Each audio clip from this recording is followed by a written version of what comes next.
All right, let's talk about something we all feel sometimes, that inner chaos. Today, we're going to explore how we can go from feeling totally overwhelmed by our emotions to actually navigating them with some real skill and confidence. Ready? Let's get into it.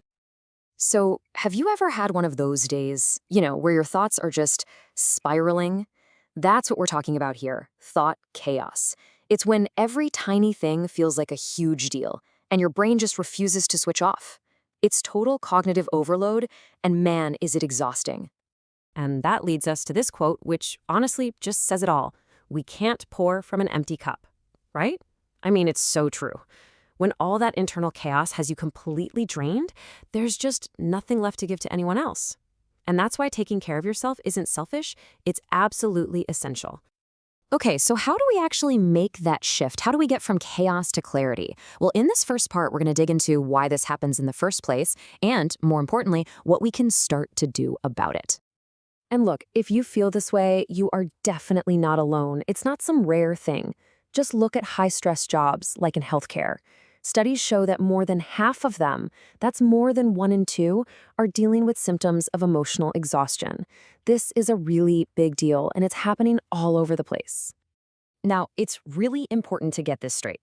The goal here isn't to become some kind of robot and just eliminate emotions. No way. It's about learning to navigate them with skill. It's about understanding them, being able to sit with them, and then choosing how you respond, instead of just letting them run the show. So that brings up a big question. Why do emotions sometimes feel like they're just taking over? To really get it, we've got to peek under the hood. Look at the mechanics of our own minds. And this is where we get to a really key idea: emotional regulation. It sounds kind of technical, but all it really means is having the ability to understand your feelings, tolerate them without freaking out, and then choose how you're going to respond. The best part? It's not something you're born with. It's a skill that any of us can learn and get better at. Yeah, I think a lot of us grew up with this idea that you're supposed to just suppress your emotions, push the tough feelings down and be strong. But here's the thing, it just doesn't work. The real strength, the real power, comes from actually understanding them, from listening to what they're trying to tell you. Okay, get ready for this, because this is kind of a mind-blowing fact. The actual physical, chemical rush of an emotion in your body, it typically only lasts for about 60 to 90 seconds. That's it. So what keeps that feeling of anger or sadness going for hours or even days? It's our thoughts. It's the stories we keep replaying in our heads about that feeling. So why should you even care about this skill? What's the payoff? Well, it's huge, because when you get better at this, it literally improves every corner of your life. We're talking better mental health, stronger relationships with people you care about, making wiser decisions when it really counts, and just becoming more resilient when life throws you a curveball. All right, so we've laid out the why and the what. Now let's get to the how. This is the practical part. Let's open up your toolkit for calm. First up, let's talk about those in-the-moment tools. These are for when things are heating up, your thoughts are racing, and you just need to slam on the brakes right now. Okay, here's an exercise that is so simple, but believe me, it is incredibly powerful. It's called the "What is true right now" exercise. So when your mind is just going a million miles an hour, you literally just stop, take a breath, and ask yourself that one question. What do I know for sure right here, right now? This is like a circuit breaker. It pulls you out of the spiral of fear and plants you firmly back in reality.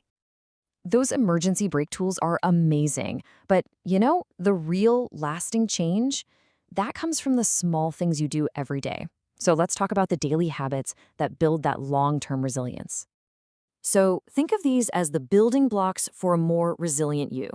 You've got mindfulness and meditation, which help you just watch your thoughts without getting swept away.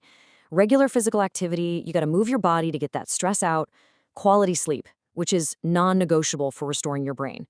Talking to yourself in a positive way, which builds you up instead of tearing you down. And of course, having people you can talk to. That peer support is crucial. And the big secret here? It's not about being perfect, it's just about being consistent. Okay, let's zoom out even more. Beyond the in-the-moment tricks and daily habits, what about our whole lifestyle?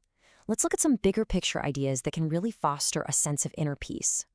One really powerful idea is this concept of simple living. And just to be clear, this isn't about being poor or depriving yourself, not at all. It's a voluntary choice to focus on being satisfied with what you have instead of always chasing what you want. By reducing all that pressure to consume and earn more, you can seriously lower your baseline levels of stress and anxiety. So, you put all this work in. Where does this road actually lead? What's the destination? Well, it leads to something pretty incredible, a real, profound sense of inner freedom. And there's a name for this: emotional autonomy. This is that state where your well-being, your sense of self-worth, it all comes from the inside. It's not dependent on what other people think or what's happening around you. You basically become your own anchor, your own source of stability. And look, it is a journey. It's a process. It often starts with just stepping back, creating some distance from all the drama. Then you move into a cleansing phase where you build those calming routines we talked about. After that, you actively work on strengthening your own inner sense of validation. And then the final phase is integration, where you re-engage with the world, but this time you're coming from a place of being whole and centered. Okay, let's wrap this up with a final and maybe the most important shift in how we think about all this. What if your emotions weren't a problem to be solved? What if they could actually become your superpower? Because when you achieve that emotional autonomy, you create this cleansed emotional ecosystem. All the chaotic noise fades away, and what's left are these clear, precise signals. Your feelings become like an internal compass. Anger isn't just rage, it's a signal that a boundary has been crossed.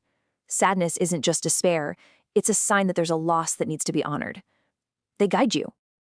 And this quote really brings it home, showing you the real-world impact. It says, "Relationships are chosen from resonance, not fear of loneliness." I mean, wow. Think about that. When you're good on your own, when you're whole, you start choosing people because you have a genuine connection, not just because you're afraid of being by yourself. That changes everything. So this whole journey, from that feeling of chaos to a sense of clarity, it isn't about one giant leap. It's built on a series of small intentional steps. So the question I want to leave you with is this: what's one small step, just one, that you can take today to start building your own inner freedom? The power to start is right there, in your hands.